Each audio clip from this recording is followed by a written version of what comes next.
how has your life changed since you've retired? Well, I'm in control of my schedule.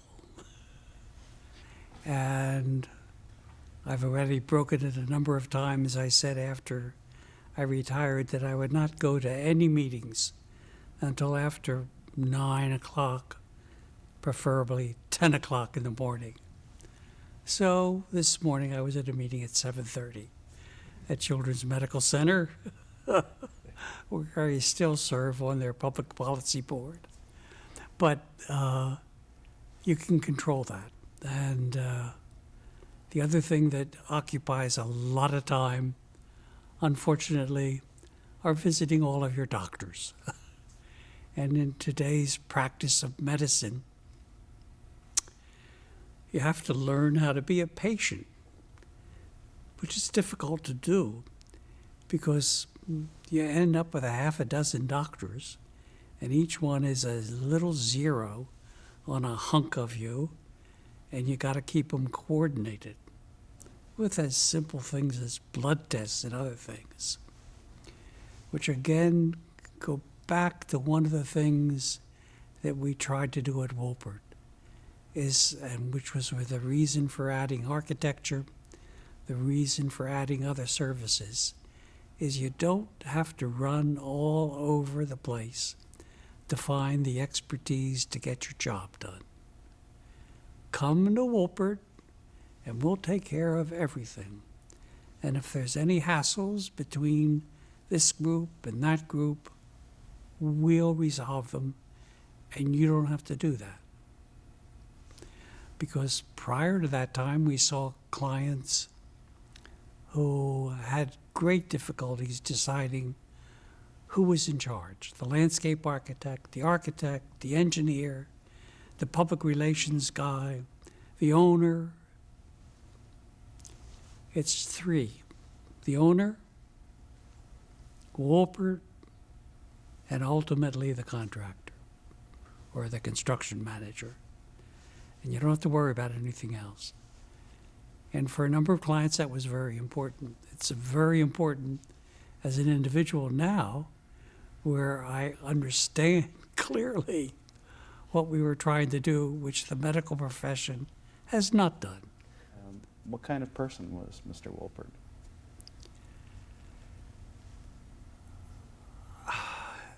He's like a father, and someone who's there to help you along the way, to offer advice, to give you the independence and the opportunity to try, which also means the opportunity to win and the opportunity to fail.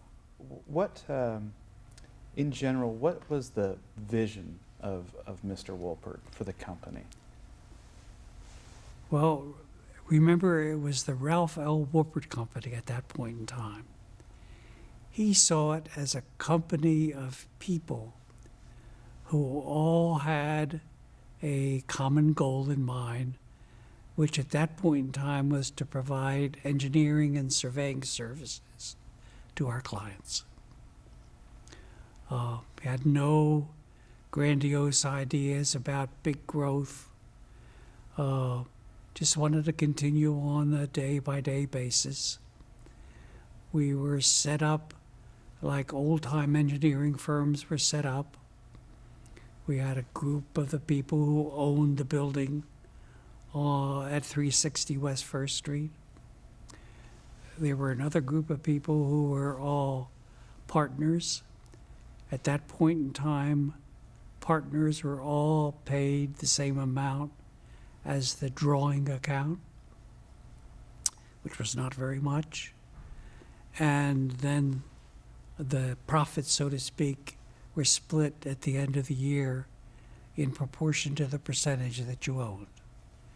And trades between partners of selling them were done in a way that was very awkward and that some partners never paid off.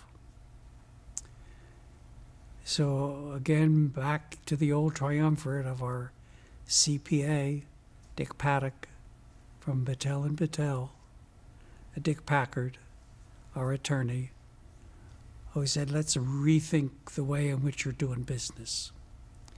And I think this is important for people to understand who are now involved in ownership. And that was that there has to be a way to deserve for people who should be owners, who should be partners, to do that without any diminution of their lifestyle during those years when they desperately need money to send their kids to school, when they're just beginning to grow their families, and when you don't have lots of extra cash to do these things unless you're earning enough so that you can do that. So they devised this wonderful way in the partnership of transferring ownership so that the tax was paid by the partner who was leaving, where you could better afford to pay the tax, and you didn't have to pay the tax when you bought the shares. So it came off of the top of whatever was involved. A big enough distribution was made so that you didn't know you were buying anything, and it got shifted in that manner. It also gave us the ability to shift things when we had partners. I know that some of us were willing to give up some of our share to a partner who had shown great promise that year, or had produced something that was incredible, so that we had the flexibility of doing that without any difficulty. And you had the opportunity of getting some dollars in people's hands when they most needed it. As things progressed and as the company grew, we changed all of those things. One was to pay people what their replacement would take, whether they were a partner or not. And just because you were a partner didn't mean that you made the same as another partner, but that you made what it would take to replace you if you left. So that you had true costs that were involved when you figured out whether there was any dollars at the end of the year. Otherwise, you were kidding yourself about what you were making. If everybody was only drawing $10,000 a year, sure, you were making a lot more money. But were you? Yeah. So we had to evolve through all of those things to do it. And Ralph was the guy who was there to help all of that get done. When the building got sold on West First Street, we did the same thing again when we moved to Stanley by trying to get the percentage of ownership in the building the same as the percentage of ownership in the partnership. Because there is also, at that point in time, and I think it still exists, that if you owned a building, you were not allowed to charge the rent on your markup as far as the federal government was concerned. So you had to decrease your overhead by whatever that amount was. So it didn't pay to own the building. And the other thing that made the sea change occur was when became apparent in the early 1990s that computers were going to be a necessary part of the practice. And that you could only afford at that point in time a computer and a room and air conditioning and everything was $1 million. The only way you could afford that was that if you made the investment in technology, in computers, rather than in real estate. So that's when we shifted over. And And of course, subsequent to that, computers were valuable only as boat anchors, because the $1 million is now whatever the current number is for the same kind of equipment. And we were also utilizing computers at UD and in other locations rather than buy them. But at one point in time, the volume became so great, we couldn't afford to spend the punch cards somewhere and wait 2 weeks to get them back. We needed it the next day. So all of these things that were changes were under Ralph's umbrella, possible for them to occur. Okay. And without a CEO who understands all that, without a managing partner who wants to make that happen, he saw all of his peers during the Depression go under. There were a number of engineering firms in town in the 20s, and during the 30s, the only one left was Ralph. Carlton Putnam, who was a part of the picture, disappeared, became the first chair of the Metropolitan Housing Authority.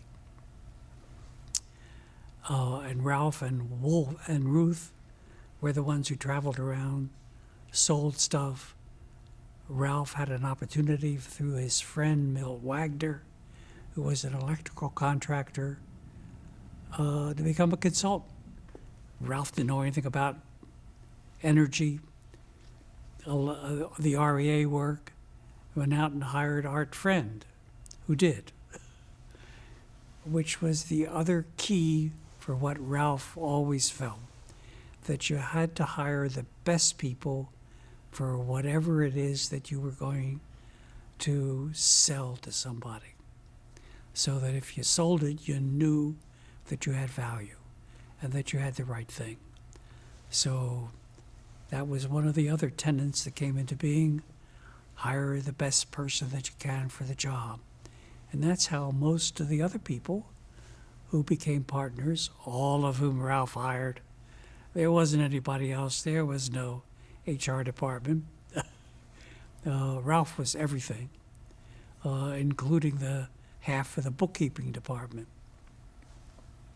to get that job done, so that he assembled around him a company of people who had expertise that he didn't have. He had expertise with a number of things, though, which he loved to do. And after he found out that he was very ill and had leukemia, he would come into the office and he worked for me doing calculations on subdivisions. And interesting story, soon after I joined the firm, hadn't thought about this for years, Ralph had a logbook, no calculator. He did all of the calculations with a logbook, and had a number of the numbers memorized because he could do steps in his head.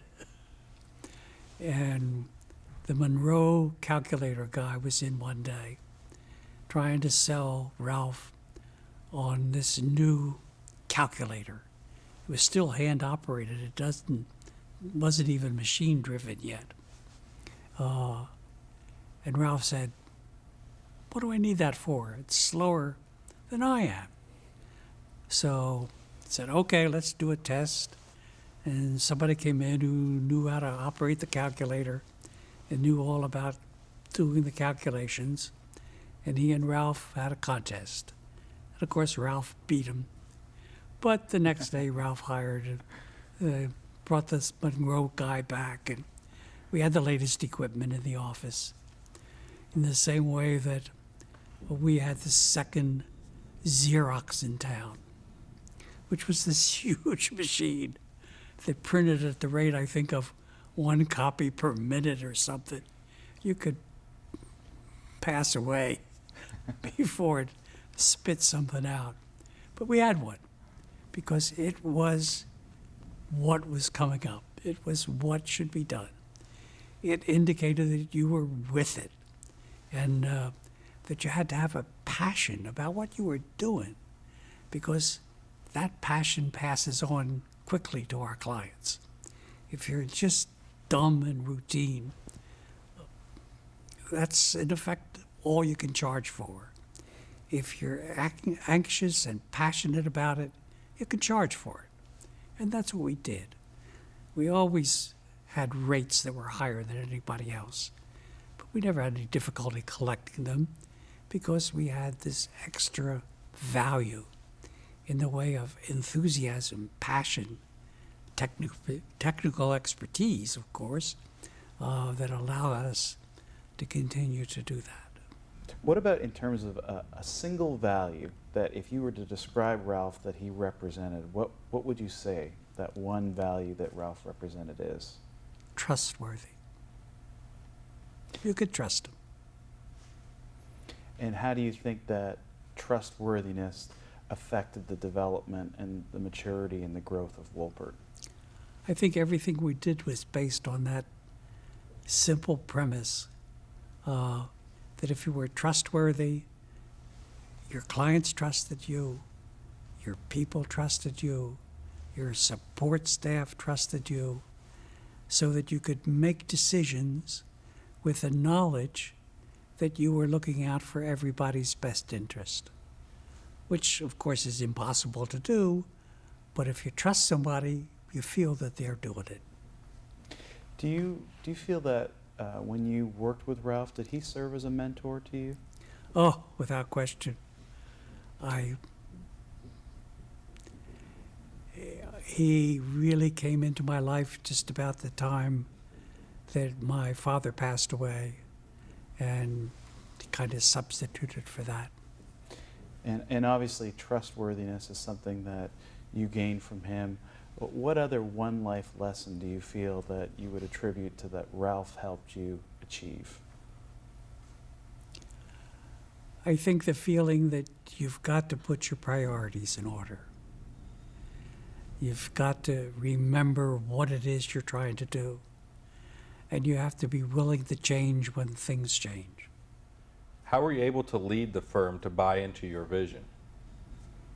With great difficulty. It's always difficult to have a vision that you translate to people. My experience has been that I have a vision, an idea of where we want to go, which I keep in the bottom drawer of my desk, and nobody knows about but me. And then I pull out little pieces at a time. And lo and behold, when you put them all together, there it is. I learned that early in the game when we were trying to get subdivisions approved. And you would scare people to death when you said you were going to build 300 houses. Because what you have to do is say, we're going to build 20 houses this year, or whatever the number is, and then next year come back and build another 20, or whatever the number is. And lo and behold, they all fall together. The schools are in the right place, the roads are in the right place, the churches are in the right place. How did that ever happen? I have no idea. It's the same with leading an organization. And I learned how to do that when I was president of the United Way in Dayton. And my mentor at that point in time was the guy who was the executive director, who was very skilled at keeping half a dozen, 24 balls in the air simultaneously and keeping everybody happy. It was in the days when the so-called revolutionaries were going to take over the social service agencies. And they wanted to revise everything and take it out of the hands of the people who had it, because obviously they didn't know what they were doing. We weren't serving the right people. You name it, we were at fault. And the people who were scheduled to be the officers in the organization all conked out, said, I'm not going to spend my time and effort fighting with all these people. The chairman of the nominating committee came to me and said, we've seen you in action at zoning meetings. You're the perfect guy for this job. I was a board member, but never an officer, and instantly became the president. The executive director helped me through that process of how do you do all these things simultaneously. And it's a learning process. And with a lot of people, it isn't easy because they don't want any change. And the major resistance for anything comes from your own people. It doesn't come from outside. So you've got to prevail. You've got to have more passion than they do. And you've got to be able to demonstrate how it helps them. We had people at that point in time who were resistant, didn't think we should grow because it was too much trouble. I was not going to leave Montgomery or Greene County to look for a job. I mean, I'm just not going to do it. It's not worth my effort to do that. Well, as it became apparent that if you wanted the value of what you owned at Wolpert to be worth anything, the only value at Wolpert is in accounts receivable and work in process. The rest of it is almost zero. I mean, you can list anything else you want. It doesn't amount to very many dollars. So unless we can increase those two items, the value of what you own at Wolpert will remain stagnant. Well, when that dawn broke, when that light turned on, the people who were hesitant to do anything became the major proponents, except they wanted somebody else to do all of that stuff and not them. So we had to go through some pairing, people who left the firm because their goal were not the same as ours. And the remainder of the partners were able to then consolidate around some of the ideas. But if I had ever presented the full vision in one fell swoop, I couldn't have sold it to anybody, including the most progressive of them, because they didn't see how it fit into their own lives. What would you say is your defining moment while working at Wolpert? What was that thing you did that you feel promoted you into becoming a partner at Wolpert?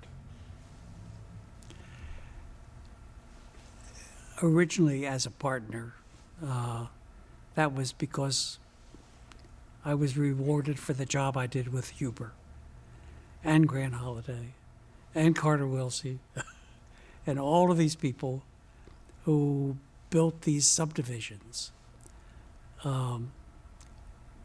And you bring a certain passion and enthusiasm, which I can't underestimate how important that is, both inside and outside the organization, to being able to move ahead.